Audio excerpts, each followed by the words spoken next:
crime. I have lived a life that nobody should live. People don't understand why I don't take a salary as a minister.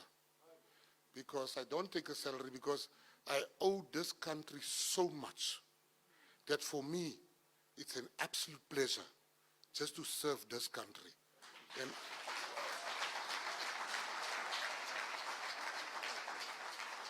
people have forgiven me. People have forgiven me because Nelson Mandela taught us forgiveness.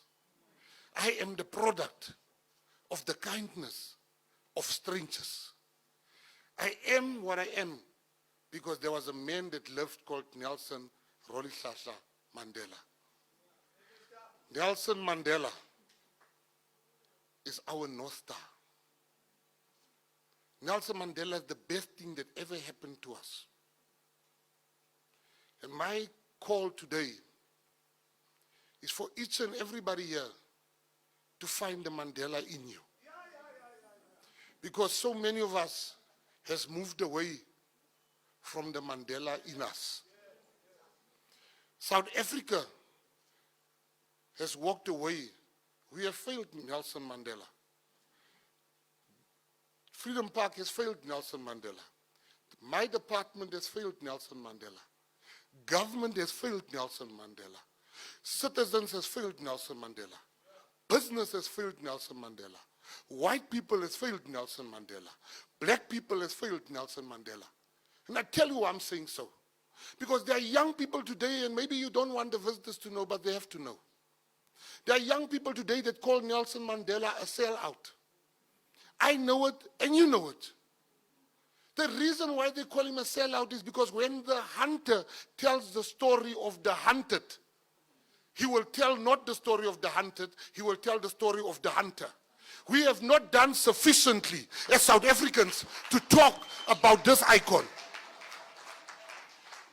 The word sellout and the word Nelson Mandela does not belong in one sentence. We have failed Nelson Mandela. Nelson Mandela will be ashamed if he has a view of South Africa today. White people still have everything. White businesses have not shared sufficiently. Black people has adopted the mannerisms of the erstwhile oppressor. Because I come from the colored community, which were there during the times of Krotua.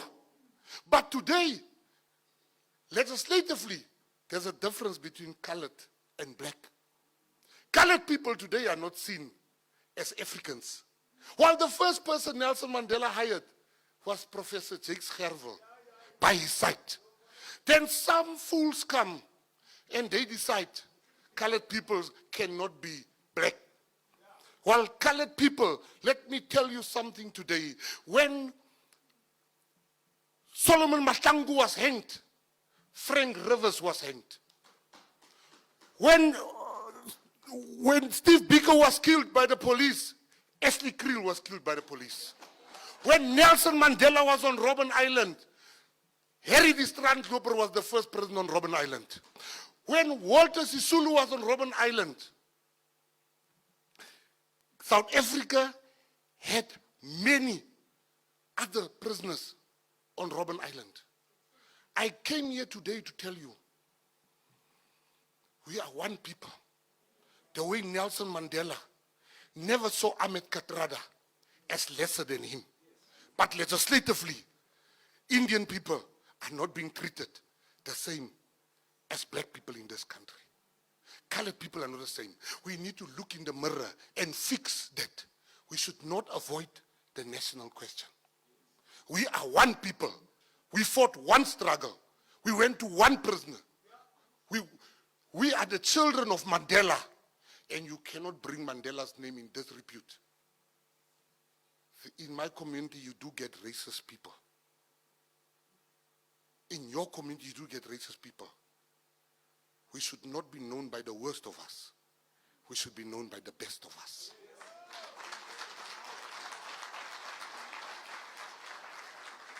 This man I went to Guernsey, and the gentleman that drove the taxi didn't know where South Africa was. And when I said, Mandela, his face lit up. He said, Mandela country!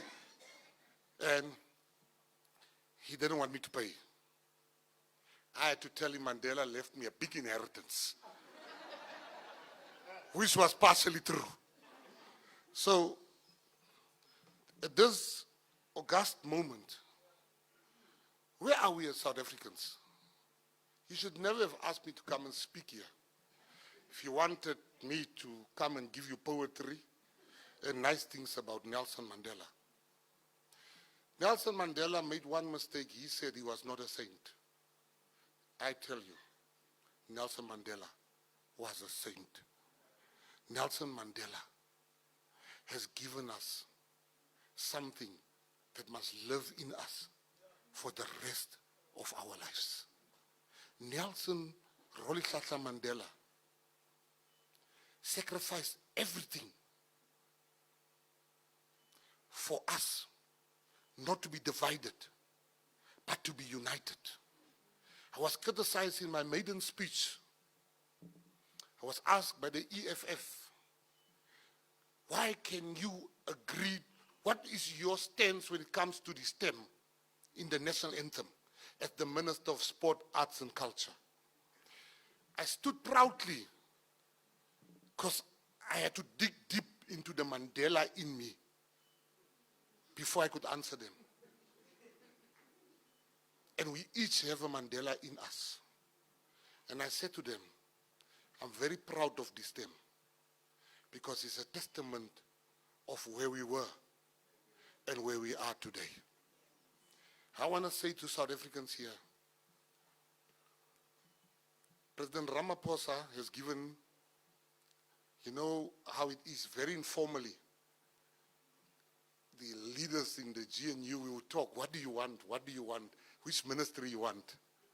And I said, I want Home Affairs for particular reasons which I will just elaborate on shortly. And I said, I want police as number 2.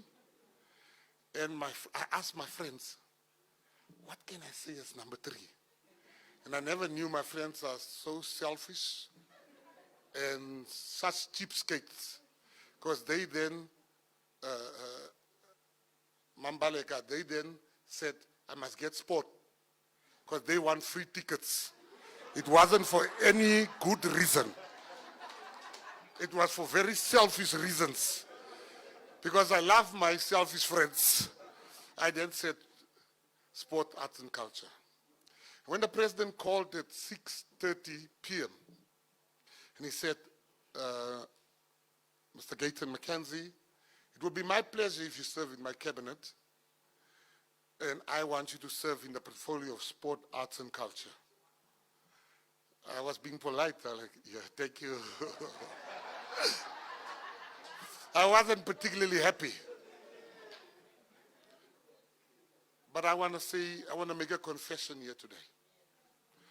If the president calls me tomorrow and he says to me, you can have police or home affairs, I will refuse because I'm at the best place in South Africa. I love this portfolio. I'm going to change the way things has happened in the past because this portfolio is a portfolio called social cohesion. We must come together as white, black in South Africa. We are one nation. We are the children of Nelson Mandela. We should not let people divide us. The first thing I'm going to do, every school in this country, I'm going to meet with the Minister of Education, should teach children about Nelson Rolihlahla Mandela. Every institution must be taught. I'm going to speak to the Minister of Prisons that there must be lessons in jail about Nelson Mandela. Then we will have fewer people coming out of jail with the intention of still continuing with a life of crime. Because here we have a man that has been given to this country to change the unchangeable. And you must never forget that we are the children of Nelson Mandela. And as a Minister of Sport, Arts and Culture, I want to say to you, many people see this department as a lesser department. They are about to see. I'm already, truth must be told, I'm already the best minister. I'm not saying that. News 24, my biggest hater, said that this morning. So who am I to argue with my haters if they think I'm great? But I want to end this by telling you about the GNU. You know, great men take the road less traveled. It was very easy for Nelson Mandela to be populist. But he didn't. He took a decision. We all look forward to the name of the Springbok. Mandela was a saint. We all look forward to the Springbok name change. Majority of us sport people. Nelson Mandela fought and he said, we shall retain the name of the Springbok. Today, the Springboks are the ones keeping this country together. And that we have to admit. Mandela saw that 30 years ago. What us mere mortals are only seeing now. Somebody says, how dare you have such a xenophobe speak at such a function like today? I was jumping in the plane and a lady was sitting next to me, only the two of us. She's a Zimbabwean. And she was shivering. And I asked her, are you cold? And she was scared to speak. And she said, I'm scared of you. I said, why? She said, because you hate foreigners. I engaged her for 2 hours from Cape Town. And I said to her that the great Nelson Mandela, the Ethiopians had to give him a passport because he loves law and order. He didn't go to other countries on the back of a crocodile. He had to get a passport from the Ethiopians because he understands countries have rules. I explained to the lady that I am not xenophobic. But every country has laws that needs to be followed.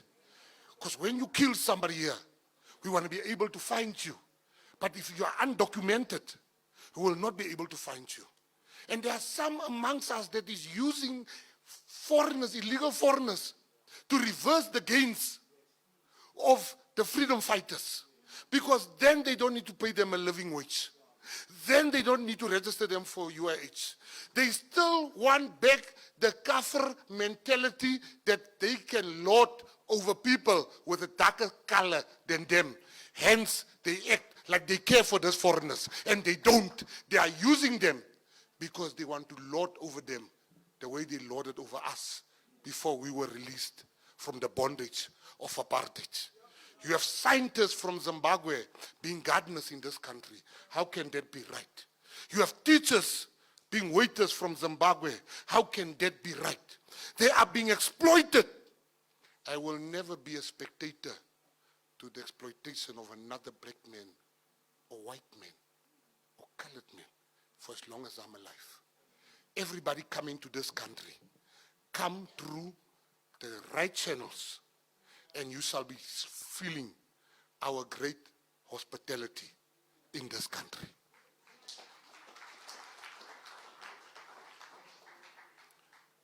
I want to tell you about the GNU because I think my time is over. It's the most President Ramaphosa has given me. President Ramaphosa, advocate. Can I tell the latest story, advocate? I'm a man of protocol. I have to listen to the advocate. He's also my senior in age. The President Ramaphosa was invited by President Macron a week ago or 2 weeks ago. And President Ramaphosa said no, he would not be able to make it, but I will represent him. And when I was in Paris, I was invited, I was telling the former deputy president. I was invited to all these big events that the other ministers of other countries were not invited to. The first three I felt very important. I thought it's maybe my intellect, but I soon realized it's nothing to do with my intellect. It is all to do with the GNU. They are curious about the GNU, the presidents of other countries, and that's why they invited me.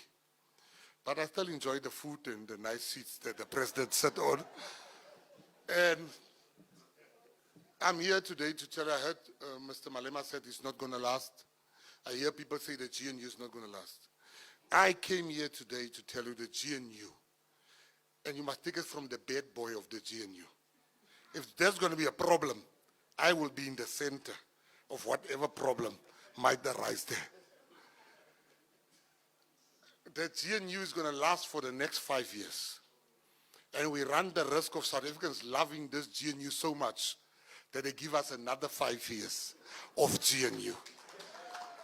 Why am I saying the GNU is going to last? Because everybody goes around and say that the ANC needs this. They're not lying. The ANC needs this. But the DA needs it more.